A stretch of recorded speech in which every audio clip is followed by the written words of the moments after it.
On behalf of the Saskatchewan Retro GameCon, we are proud to present the 8-Bit Minute, where we interview a vendor, a sponsor, or a special guest in a fast, pixel-packed spotlight. Time to power up and press start.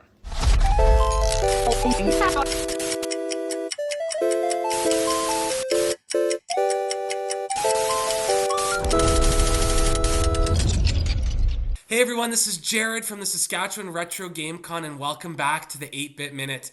Today we are talking with Thomas from Cashopolis. Thank you so much for joining us today.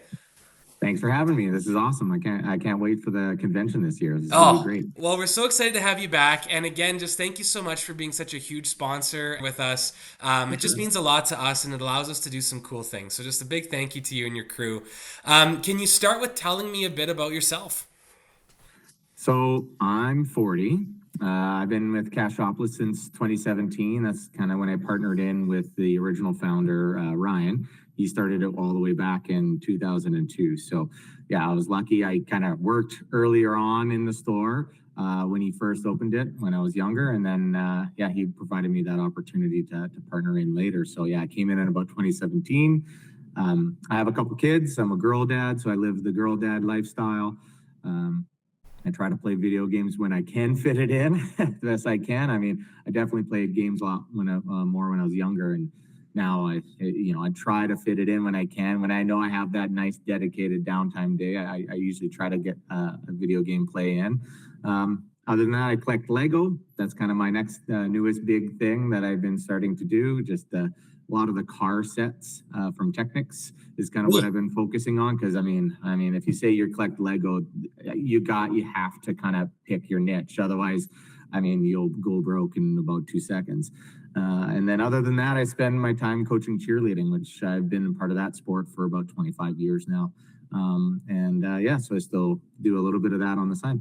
That's amazing, and I totally feel you. I'm a parent to 2 young kids, a boy and a girl, and I think that's one of the reasons why I love retro gaming so much is because one of my biggest pet peeves is you turn on a new console and you have like half an hour, and then there's like a 2 gigabyte update, or like, and then you finally do that, and then the game has an update. It's like, oh man, I just want to play the game. Well, it's also the familiarity with the games. I just find that I pick up the old game and I kind of know what I'm getting into. I kind of know the storyline and all that, where a lot of some of the other games I like to play are a lot of role-playing games or things of that nature. And it's just so storyline heavy that I kind of forget what's even happening anymore. I get back to it in a month and I'm just like, I don't even know where I am in this anymore. And it's a lot harder with the new games that I like to pick up the old games quite a bit more still. Yeah, it's true. And the inventory management too. I mean, I love all of that stuff. But again, when you're busy and you have a half an hour every week or something like that to play, you gotta be strategic.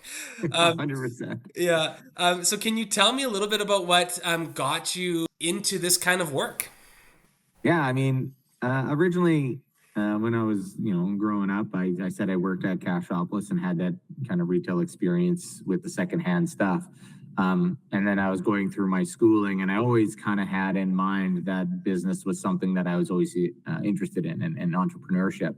And I just never really quite knew. One of the things I always thought I might end up by doing was going into a clothing store or something. And I'd always pitched that idea to Ryan that at some point maybe I'll hit him up to partner with me at that point. And I was sitting there in my corporate job and kind of not loving it, to say the least. It just wasn't the environment I really wanted to be in. Was kind of punching in, punching out, 9 to 5 kind of corporate work.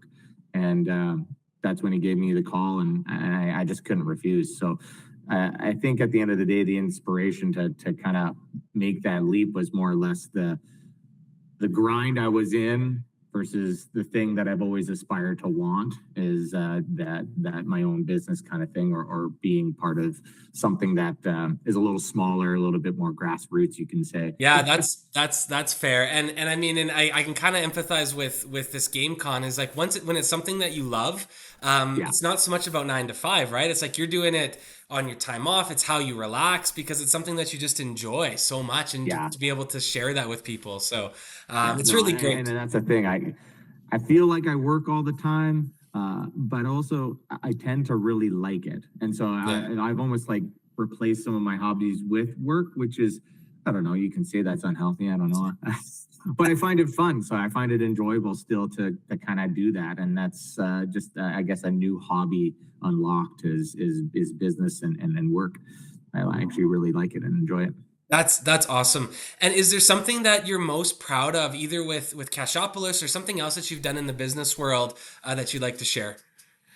I mean, I think with Cashopolis, the biggest thing that I'm most proud of with the shop is kind of creating that place where people can find their community within our own store. Like, I mean, we do represent quite a few different departments, and in there, it's all usually fairly enthusiasts that do go shop around and in those areas.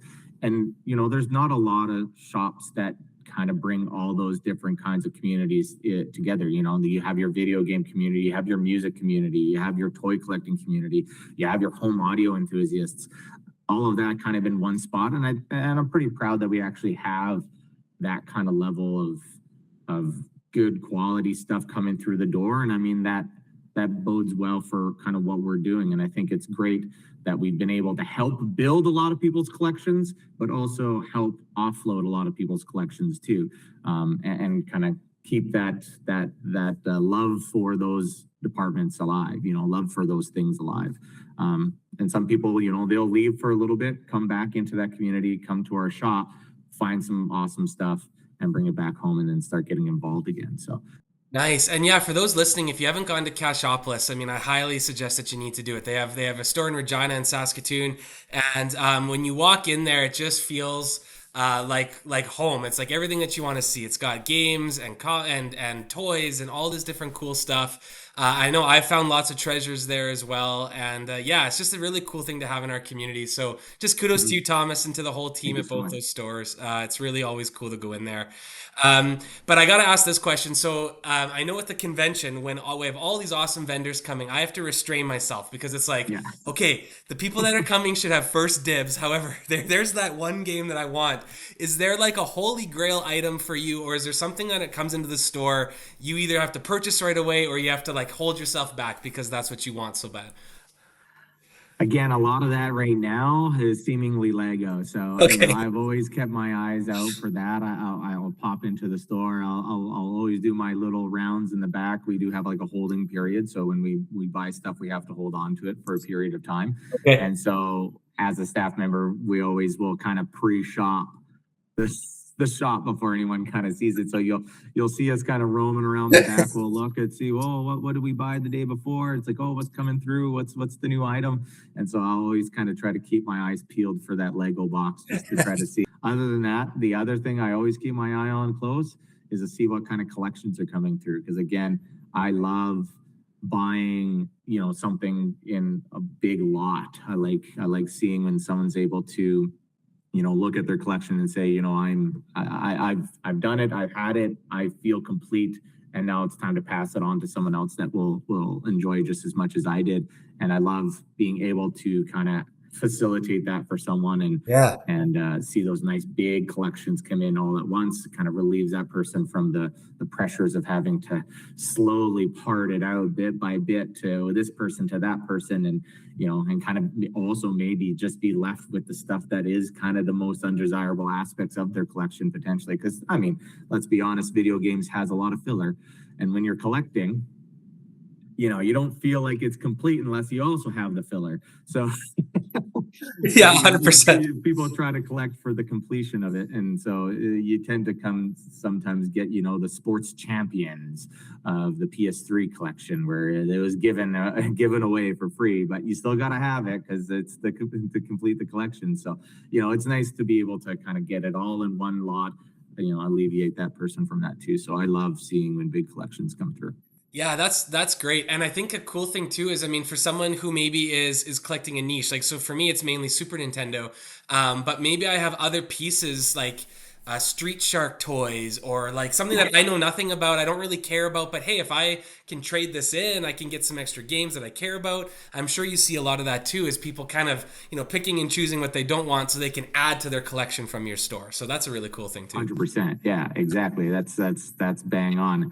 And again, to say that this doesn't happen either. I mean, there's a lot of people that do go out and even garage sale or Facebook Marketplace Yeah. when they see a good deal they buy it up, bring it in for trade, and then trade in for stuff that they want. So they kind of use the deals that they can find here and there to also just trade in for other stuff that we may even have also in stock. So Yeah, yeah, it's such a cool thing to do locally like that. So that's awesome. And yeah, and again, I know I mentioned this at the beginning, but just thank you again.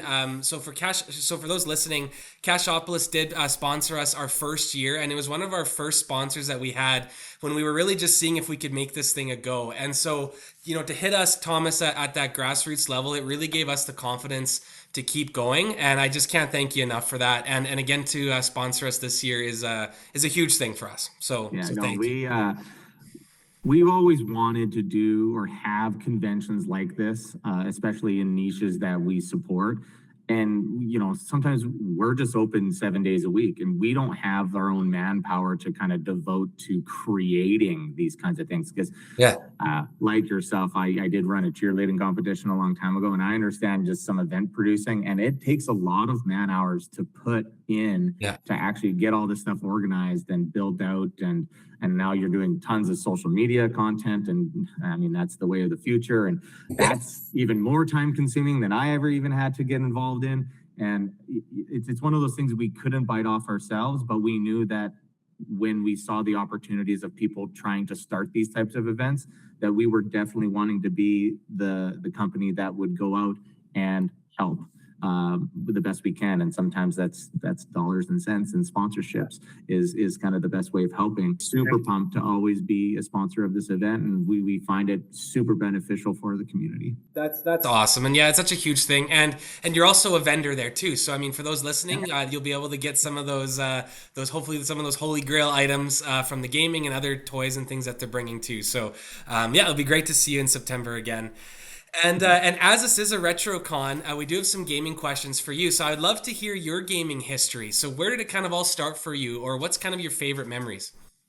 Yeah, I think it all started when I was, the little brother of three, going downstairs and seeing my brother's Nintendo, and he's playing Dragon Warrior. I always remember that, and I was Nice. just scared. The music was just so eerie and creepy in our basement, and ghosts and goblins in the back room. And then that kind of always led into me slowly picking up every little game that we had. I think the most memorable years would kind of be in the SNES, Sega Genesis generation. That's kind of when I think I was playing the most video games, and I always just remember staying with my friends. I think it was like a community thing. We always just wrapped around video games, me and my friends, and we would play them all hours. And yeah, it was around that generation. We were in our, 8 to 10 years old and pulling all nighters and just loving games. That's kind of what I remember the most. Really, is just the friendship and stuff like that. Yeah, and I think that's really what we're trying to get with this game con is like you said, I mean, we're all in our 30s, 40s, and I mean there's younger people who love the old games too, but we're busy, and so to be able to have 1 or 2 days of like, hey, come into the convention, let's have some fun, let's rewind the Yeah. clock a bit. We'll take off some of those duties in your day-to-day life and let's just play some games and have fun. So I totally hear that. And I do love that you said how those old games used to scare you because I find that music is way scarier than anything today. And my 5-year-old can probably watch stuff that I could never have watched when I was five. Yeah. When I think of like the Zelda dungeon theme or like the Mario Underground themes, like that stuff's terrifying. Oh yeah, man. It was so creepy sitting in your back and you look over to the back basement and you're just like, oh man, I don't know. A skeleton might come out of there. Yeah, yeah, in all of its 8-bit glory. Yeah, exactly.